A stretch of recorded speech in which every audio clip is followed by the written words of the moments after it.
Hello friends, welcome to my biology classes. आज हमारा taxonomy का सेकंड पार्ट है और इसमें हम लोग आईसीबीएन पढ़ रहे थे। ठीक है, चलिए। ICBN ICBN international code of botanical nomenclature. ICBN first accepted 1961। ये चीज़ जो है हमने प्रीवियस क्लास में स्टडी कर रखा है। ठीक है, मेन रूल ऑफ आईसीबीएन। हमको आज रूल के बारे में एक अच्छी स्टडी करनी है कि ये जो साइंटिफिक नॉमेनक्लेचर दिए गए हैं ये कैसे लिखने हैं, कितने स्टेप में लिखने हैं और कौन सा कैपिटल होना चाहिए, कौन स्मॉल, उसके बारे में स्टडी करना है। हम क्लास को स्टार्ट करते हैं अच्छे से। चलिए। According to binomial system, name of any species consist two component over word. पहला कंपोनेंट क्या है? Generic name. दूसरा क्या है? Specific epithets. जैसे कि हम एक एग्जांपल लिए हैं, सोलेनम ट्यूबरोसम। सोलेनम ट्यूबरोसम किसको कहते हैं? पोटैटो का बॉटनिकल नेम है। सोलेनम क्या है? जेनेरिक नेम है, देखिए। और ट्यूबरोसम क्या है? स्पेसिफिक एपिथेट्स है। ठीक, चलिए नेक्स्ट चलते हैं हम लोग। Second point, in plant nomenclature ICBN के द्वारा टाटोनिम्स आर नॉट वैलिड। देखिए टाटोनिम्स क्या होता है? टाटोनिम्स होता है जब स्पेसिफिक और जेनेरिक दोनों नेम सेम यूज किए जाए, मतलब जेनेरिक नेम और स्पेसिफिक एपिथेट्स जो हैं बोथ सेम हो।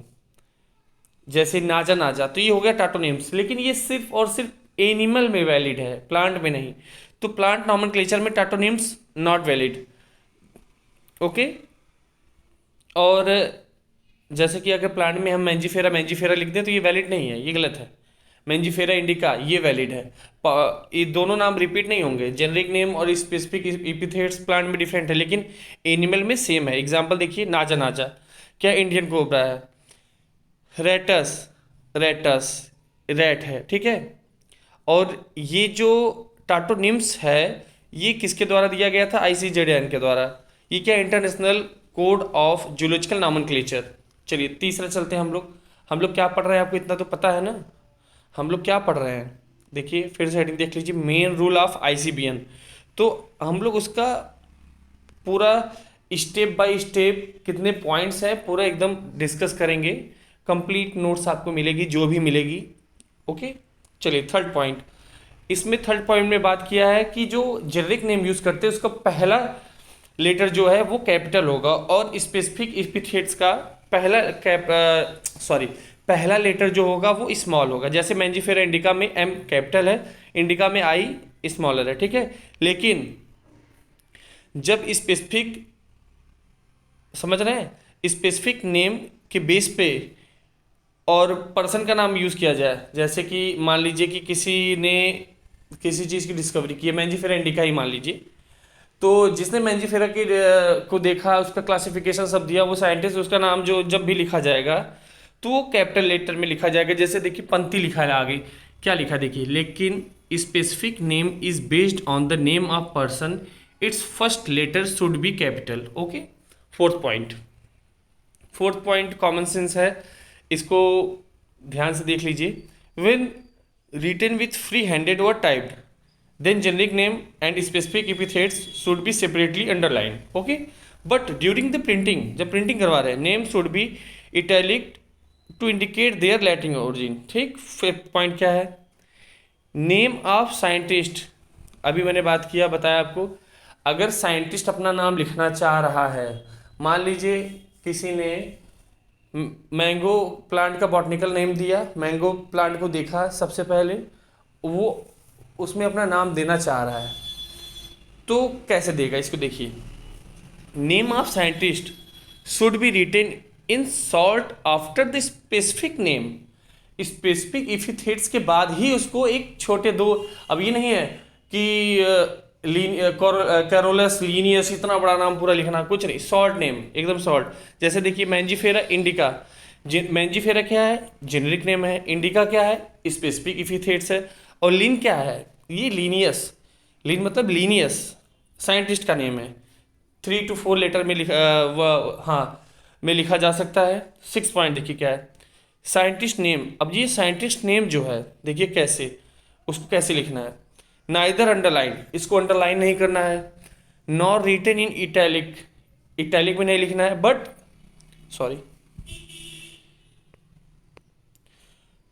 रिटन इन रोमन लेटर, किस में लिखना है, roman letter. Simple roman letter मतलब क्या है, अब ये रोमन मैथमेटिकल में मत चलिएगा, सिंपल अल्फाबेट। ओके चलिए, 7th पॉइंट क्या है, scientific name should be derived from Latin और ग्रीक लैंग्वेज। और ये जो लैटिन और ग्रीक लैंग्वेज है, देयर आर डेड लैंग्वेज, क्या है ये, डेड लैंग्वेज हैं। ये इंपॉर्टेंट नहीं है, जो इंपॉर्टेंट पॉइंट है ऊपर मैंने आपको क्लियर करवा दिया है, लेकिन इसके बारे में भी नॉलेज रखिएगा आप लोग। क्वेश्चन आ गए मल्टीपल ऑप्शंस वाले कि इसमें से कितने ऑप्शन सही हो जाते हैं, जैसे आ जाते हैं ना more than one option tick मारने के लिए, तो वहाँ बहुत डिफिकल्ट हो जाता है, और इसको अच्छे से नहीं करेंगे, ये सब क्वेश्चन वहीं आते हैं तो गलत हो जाएंगे। ऐसे टाइप के जो पोर्शन है, ये हरदम मोर देन वन ऑप्शन वाले क्वेश्चन में ही तैयार किए जाते हैं कि इसमें से कितने ऑप्शन सही है, ए सही है, बी सही है, सी सही है, या ए बी सही है, ऐसे में तैयार होते हैं। ठीक है चलिए, 8वां पॉइंट, टाइप स्पेसिमेन। देखिए इसमें स्पेसिमेन हर्बेरियम शीट के बारे में बात किया। हर्बेरियम शीट के बारे में तो आप लोग अच्छे से जानते होंगे, कई लोग का बागवानी खराब किए होंगे आप लोगों ने, कई लोग के गार्डन उजाड़ दिए होंगे इसी हर्बेरियम के चक्कर में, मैंने भी किया है, चलिए कोई बात नहीं है। Type of specimen herbarium sheet, ठीक है, of newly discovered plant should be placed in herbarium. Herbarium क्या है, ड्राई गार्डन। एक बुक देख रहे हैं ना, बुक जैसी स्ट्रक्चर होती है। चलिए हर्बेरियम का तो एक पर्टिकुलर अलग से लेक्चर ही बनाना है मुझे, तो अच्छे से उसी में बात करेंगे, नहीं तो वीडियो बहुत लंबा हो जाएगा आज का। चलिए नेक्स्ट टॉपिक, टेक्सोनॉमिकल एड्स। मैंने इसको हिंदी में इसलिए लिखा है, कई लोग कंफ्यूज होंगे कि इसमें ये होता क्या है, कई बार पढ़ लेते हैं, रट लेते हैं, याद नहीं रहता है। वर्गीकरण मतलब क्लासिफिकेशन, संबंधी, रिलेटेड, सहायता। आपको क्लासिफिकेशन करने में क्या क्या सहायता चाहिए उसके बारे में स्टडी करना है हमको। Taxonomical aids, the collection of sample और द कलेक्शन ऑफ सैंपल, पहले ध्यान से एक स्टेप सुन, जितने सैंपल हमको कलेक्ट करना है, or preserved organism which help in extensive research for identification of various taxonomy hierarchy. ठीक है, टेक्सोनॉमी हिरार्ची क्या होता है, ये तो मैंने स्टार्ट में ऐसे बता दिया कि किंगडम, फैमिली, जीनस, स्पीसीज, लेकिन अगर आपको स्टेप वाइज याद करना है तो आप शुरू से एकदम पूरा अच्छे से किंगडम, फाइलम, ये class, order, family, genus, species, तो ये जो होती हैं टेक्सोनॉमी हिरार्ची होती हैं। ठीक है, टेक्सोनॉमी हिरार्ची के बारे में जैसे ऑप्शन में आ जाए कि इसमें टेक्सोनॉमी हिरार्ची का सीक्वेंस बताइए, तो सीक्वेंस आप लोग याद कर लीजिएगा, और आगे मैं सीक्वेंस का एक ट्रिक भी आप लोग को दे दूंगा। ठीक है, चलिए टेक्सोनॉमिकल एड्स के टाइप्स देखिए। सबसे पहला हर्बेरियम, क्या क्या, सॉरी टाइप्स नहीं, इसमें क्या क्या देखिए, हम क्या बताएं कि क्या क्या हमको सहायक होते हैं संबंधी, उसके बारे में, टाइप्स नहीं है ये। हर्बेरियम आ जाता है यूज़ में botanical garden, museum, zoological park की। देखिए मैक्सिमम के बारे में आप जानते ही हैं, कुछ पॉइंट हैं जिसके बारे में थोड़ा और डिटेल में दे दिया हूँ। जैसे हर्बेरियम है, तो हर्बेरियम क्या है, स्टोर की स्पेलिंग गलत है, चलिए कोई बात नहीं, store house of collected plant specimen that are dried. ठीक है, ये स्टोर हाउस है किसका, कलेक्टिंग प्लांट। हम कहीं गए, अब ऐसा थोड़ी है कि मान लीजिए हमको एक भेज दिया गया जंगल में कि हाँ नई स्पीसीज हमको ढूंढना है, अब ऐसा थोड़ी है कि वो स्पीसीज का प्लांट ही उखाड़ के लेके चले आएंगे हम लोग।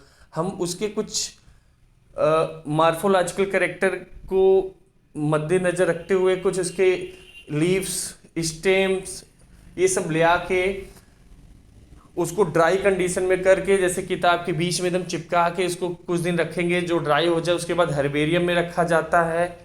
हर्बेरियम शीट में देखिए दीमक उमक नहीं लगता, ऐसे केमिकल होते हैं उसको, वो कई साल तक रहते हैं।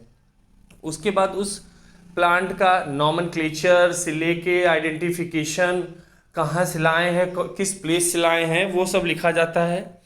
हर्बेरियम की साइज़ कितनी होती है हर्बेरियम की साइज़ होती है 11.5 इंटू 6.5 इंचेस। ओके, ये हर्बेरियम की साइज़ है, लंबाई गुणे चौड़ाई। Herbarium sheet also carry a label provide information date, जिस डेट को लाए हैं, place of collection, English, local and botanical name. क्या उसका नाम, बॉटनिकल नेम तो भाई खुद से रख देते हैं साइंटिस्ट, तो कैसे क्या बॉटनिकल नेम है, क्या उसको लोकल नेम उसको बुलाया जाता है, वो फैमिली कलेक्टर नेम, जिसने कलेक्ट किया उसका नेम भी लिखा जाता है। ओके, अब इसी में एक की पॉइंट है। देखिए की जो यहाँ समझ रहे हैं आप, ये मत समझ लीजिएगा कि इकोलॉजिकल टर्म है की स्पीसीज जानते हैं, जैसे लॉयन होता है की स्पीसीज, तो ये सब नहीं समझना, वो की स्पीसीज की बात हम वहीं करेंगे। की क्या है? की is a use for identification of plant and animal based on the similarity और डिसिमिलरिटी। आइडेंटिफिकेशन किसी का करते हैं हम लोग किस बेस्ड पे? सिमिलरिटीज और डिसिमिलरिटीज के बेस्ड पे, ठीक। Key are generally analytical in nature, इसका एनालिसिस हम लोग कर सकते हैं, ठीक है। फ्लोरा, फ्लोरा तो मैं एक लाइन बोलूँगा, उसी को याद रखिएगा, एग्जाम में वैसी लाइन आ जाए तो मार दी। कोई भी फ्लोरा जो होता है, habitat and distribution of plant in a particular area is called as flora. जैसे फंगस, कोई फंगस है कुछ पर्टी एरिया, ऐसा थोड़ी कि फंगस पूरे एकदम एक एक जगह लग जाते हैं, पर्टिकुलर एरिया में हो रहे हैं, तो वो फ्लोरा हो गया। मोनोग्राफ्स एक टर्म हम दे दिए हैं, they contain information of any one tax on, ठीक है। मोनोग्राफ आ जाए तो क्या है ये?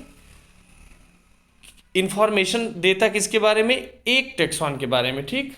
टेक्सॉन क्या है? टेक्सॉन की डिस्कवरी के मतलब उसके बारे में किसने बोला है, क्या है, बहुत इंपॉर्टेंट है, ये नेक्स्ट में हम लोग बात करेंगे इसके बारे में, ठीक। नोट देखिए, कुछ साल्ट फॉर्म है, एग्जाम में आ सकते हैं, तो उसको थोड़ा हम लोग देख लेते हैं। नोट जो है, ICNB international code of nomenclature for bacteria, ICTV international committee for the taxonomy of virus, ICVN international code of viral nomenclature, ICNCP।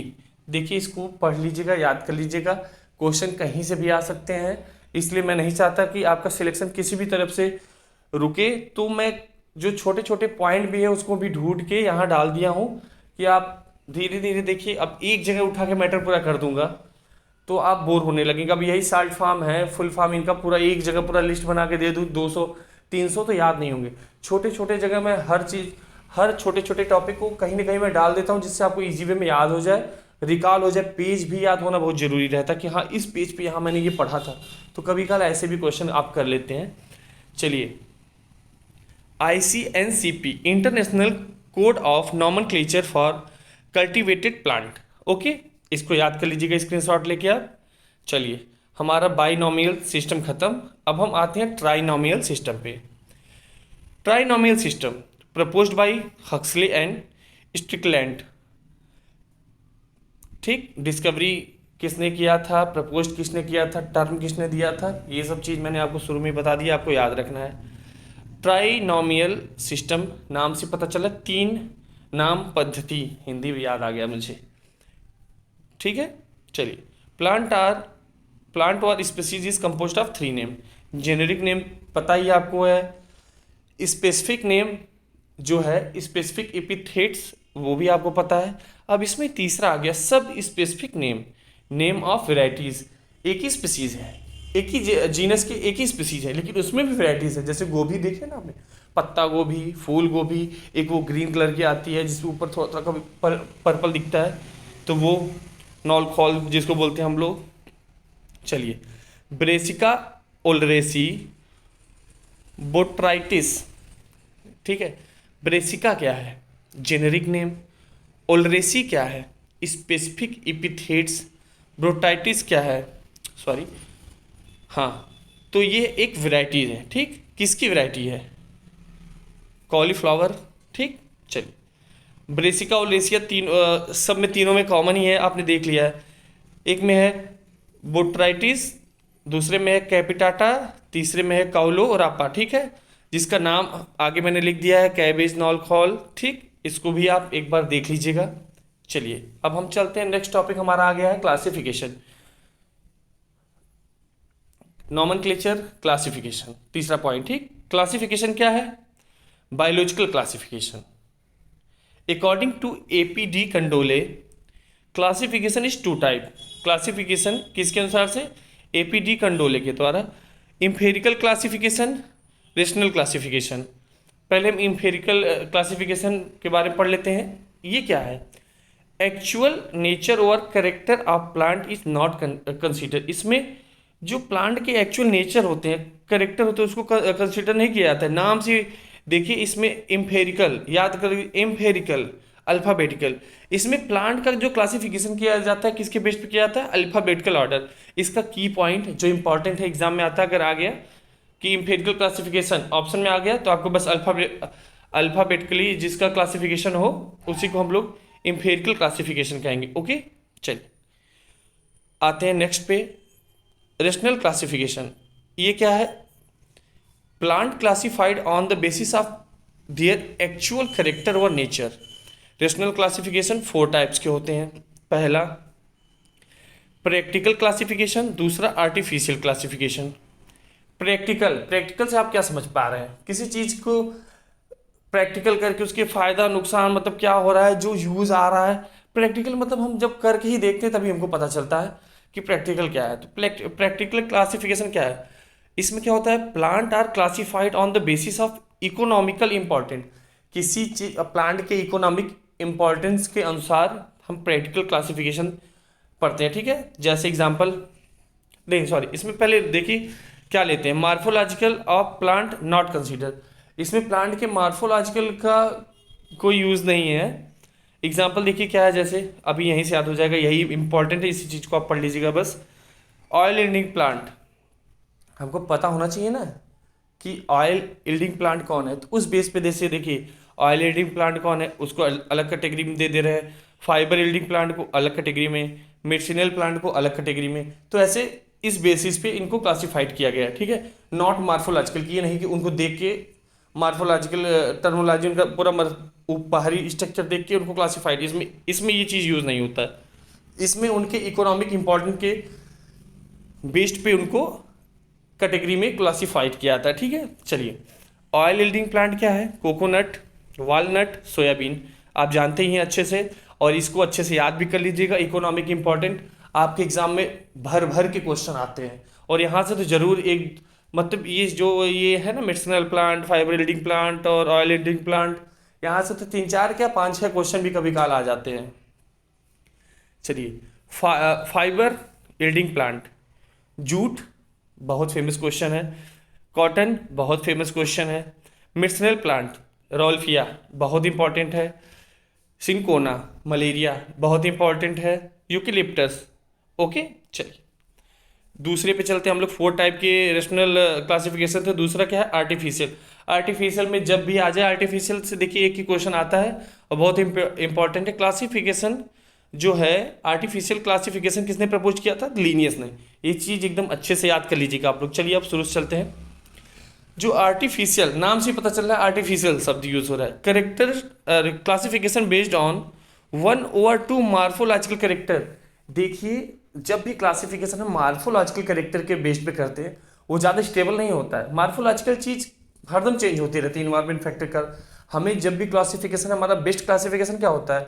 Reproductive structure, ठीक है, ठीक, एंड्रोसियम, गाइनोसियम, ये सब जो इस बेस पे किया जाए तो इनमें कोई चेंजेस नहीं आते जल्दी, इन्वायरमेंटल फैक्टर का कोई इफेक्ट नहीं पड़ता। अब लीफ है, ग्रीन है, वाइट, अरे कहीं फंगल इफेक्ट आ गया, कहीं सनलाइट की इफेक्ट आ गया, तो मार्फोलॉजिकल करेक्टर हरदम स्टेबल नहीं होता है। चलिए फिलहाल तो हमें जो पढ़ना है हम पढ़ेंगे ही। तो इसमें 1/2 मार्फोलॉजिकल करेक्टर यूज किया गया था।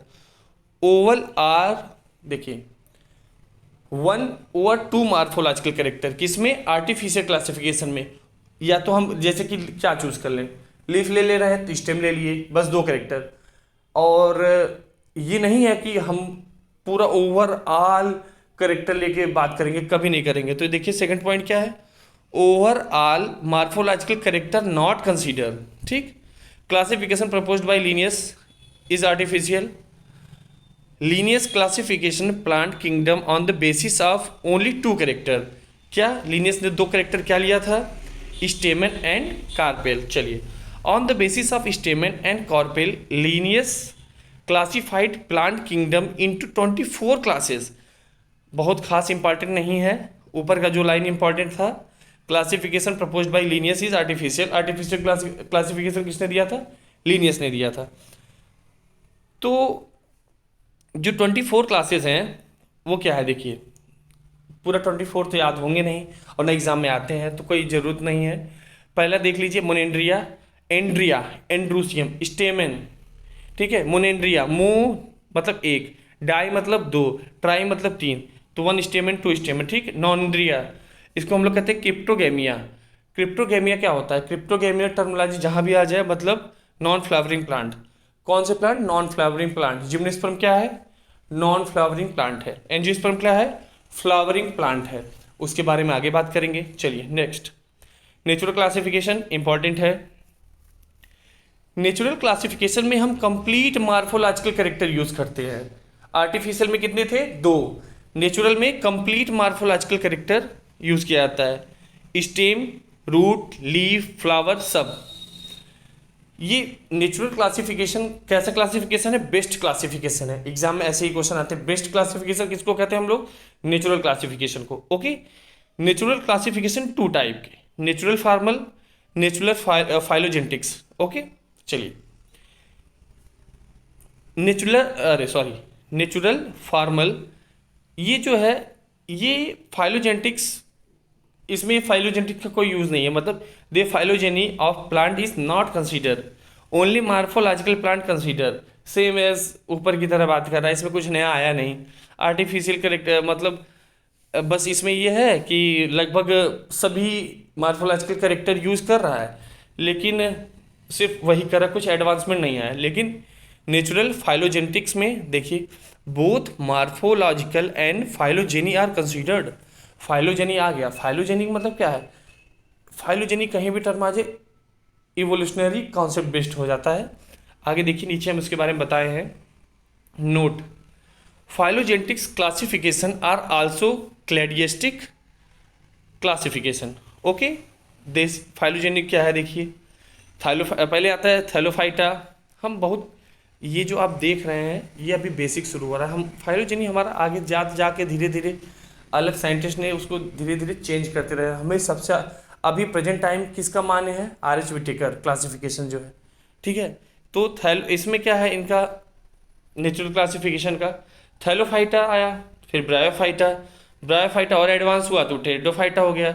ब्रायोफाइटा पानी में था, टेरिडोफाइटा टेरेस्ट्रियल रीजन पे चला गया रिप्रोडक्शन करने के लिए, वाटर में अभी भी आता है। तो अब और एडवांसमेंट हो गया जिम्नोस्पर्म। जिम्नोस्पर्म में आगे तुम्हारे सीड्स के फार्मेशन, ओव्यूल्स के फार्मेशन हो रहे हैं, लेकिन फ्लावर नहीं बन रहा है।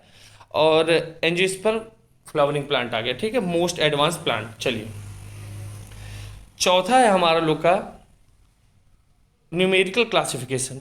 इसी नाम से एग्जाम में हरदम आता है, न्यूमेरिकल नंबर सिस्टम। दिमाग में न्यूमेरिकल आ जाए, नंबर, फेनिक क्लासिफिकेशन आ जाए, एडेंसोनिया सिस्टम आ जाए, तो ये नाम आप अलग अलग याद रखिएगा, एग्जाम में आ सकते हैं। चलिए, तो इसमें क्या है? Plant classification on the basis of number of similarity and dissimilarity. दिमाग में रखिएगा, न्यूमेरिकल क्लासिफिकेशन आ जाए तो हमें नंबर खोजना है, नंबर के बेस में सिमिलरिटीज़ डिसिमिलरिटीज़ ये सब नंबर के बेस में होगा जब भी हो जाएगा। इधर अल्फ़ाबेट के लिए था इम्पेरिकल का क्लासिफिकेशन, अल्फ़ाबेट के लिए। तो ये सब चीज़ आप अच्छे से एकदम याद कर लीजिएगा। ओके, और आज का टॉपिक कंप्लीट हो गया है और इम्पॉर्टेंट टॉपिक था। इससे आपका आगे पढ़ने का कॉन्सेप्ट, और देखिए टेक्सोनॉमी बेसिक है डाइवर्सिटी का, यहाँ से हम हर चीज़ को समझना शुरू कर देते हैं। और हम पहले क्या बताए थे आपसे? आइडेंटिफिकेशन, नॉमेनक्लेचर और क्लासिफिकेशन। तो हम क्लासिफिकेशन तक पूरा पहुंच जाएंगे और लास्ट हमारा मतलब 4 स्टेप था, तो पूरा पढ़ लेंगे तो हमको एक टेक्सोनॉमी डीपली नॉलेज हो जाएगा। और लेक्चर आप अच्छे से पढ़िएगा, कंप्लीट लेक्चर, हर लेक्चर आपको मिलेगा, कोई इसमें कमी नहीं रहेगा। और आपको कुछ भी प्रॉब्लम हो तो आप कमेंट करके बता दीजिएगा मुझे। थैंक यू, पढ़ते रहिए।